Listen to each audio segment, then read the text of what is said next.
Hello everyone. So this week's GRRR is the movement of people and goods, and you can see it's defined here. We actually have cultural diffusion defined. So it says cultural diffusion is defined as the constant exchange of people, ideas, products, technology, and institutions from one region to another. That definition is included with movement of people and goods because the movement of people and goods is how cultural diffusion happens. So that's how those two are connected. Okay, please make sure you take a moment and label the 7 continents and 5 oceans. If you're not sure how to do that, please Google them and a map will be able to come up for you.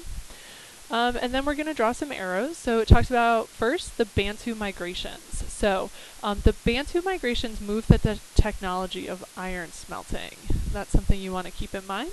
It says sub-Saharan Africa. So another synonym for sub is south. So south of the Sahara. So the Bantu migrated all across sub-Saharan Africa. And they brought iron smelting and their language with them. Trade along the Silk Roads occurred whenever empires in Asia were strong enough to keep it safe, like the Mongols. So this happened with the Mongols with the Pax Mongolia.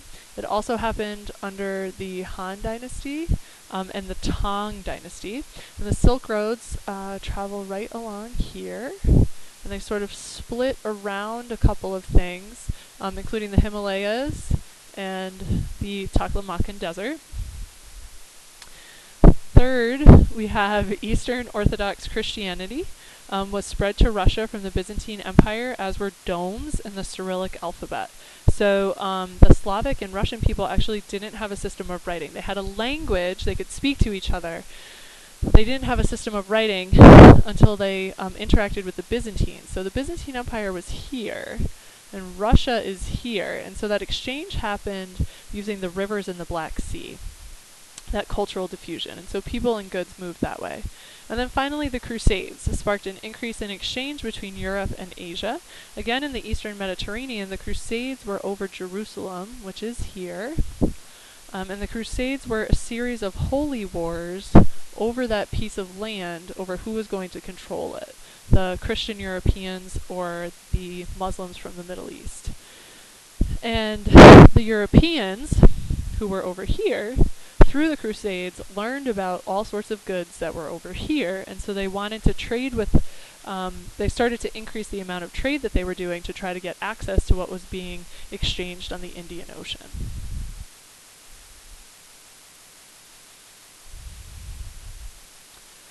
Alright, we have 4 multiple choice questions here.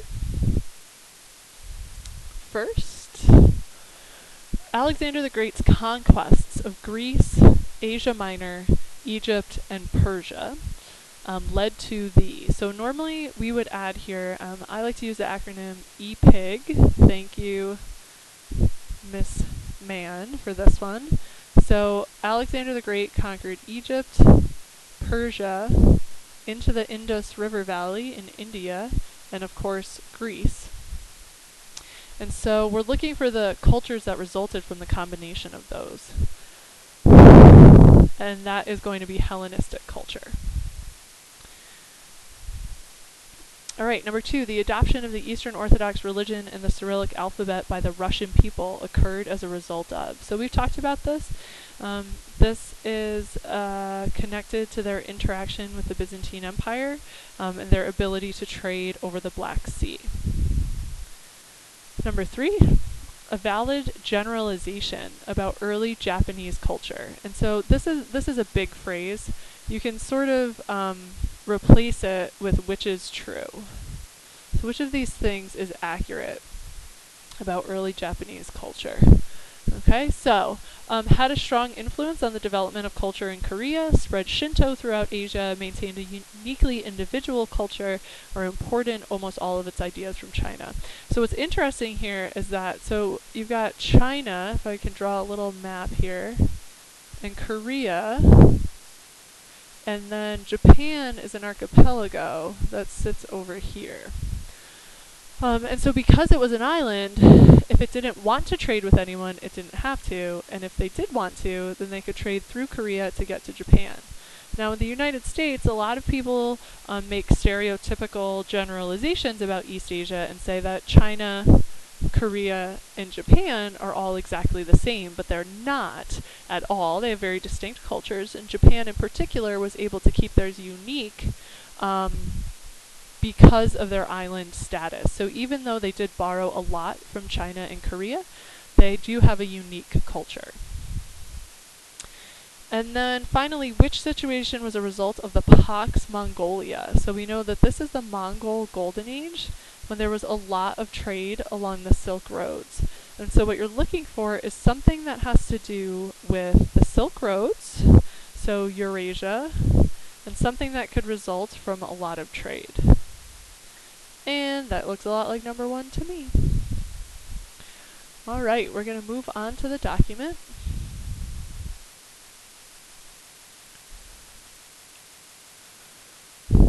All right, so this is a map titled Trans-Saharan Gold Salt Trade in Early Times.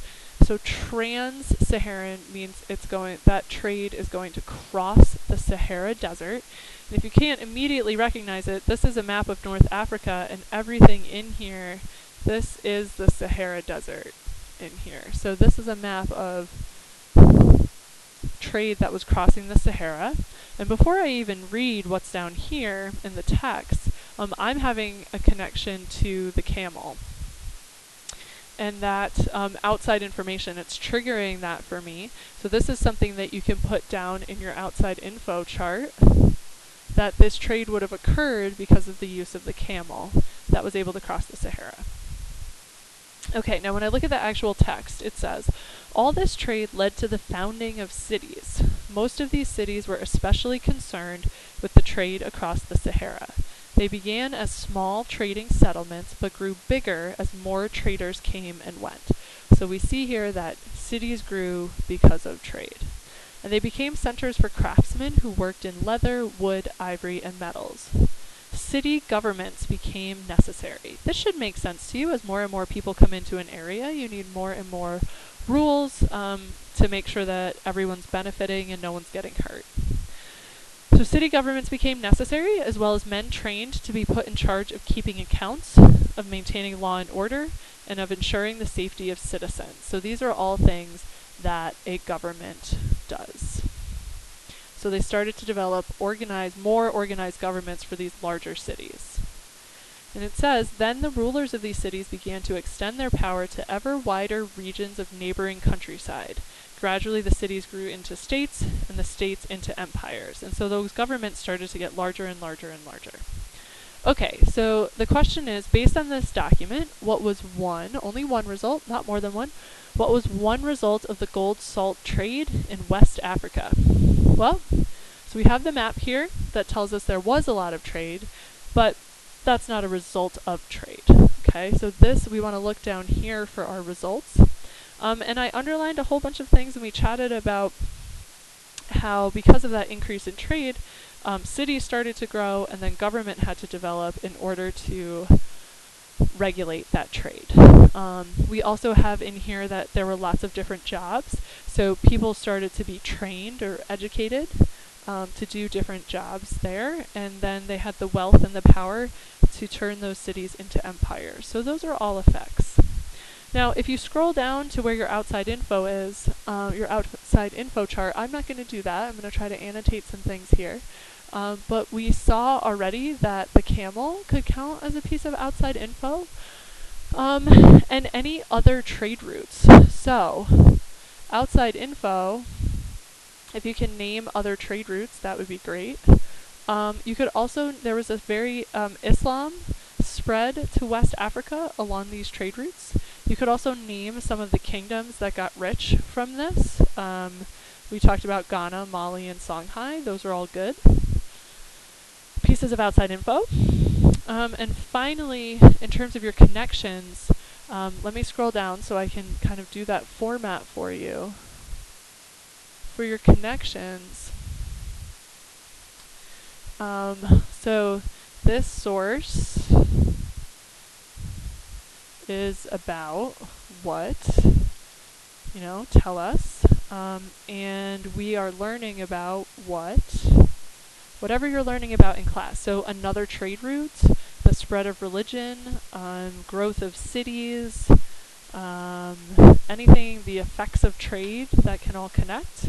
And then you would want to say these two things are they similar? Are they different? Which one and why? Right? So these are similar or different because, and then tell us about that. And that's a really complete connection. And it's also a good way to start to try to include analysis when you take these documents and turn them into essays. Thanks, everyone.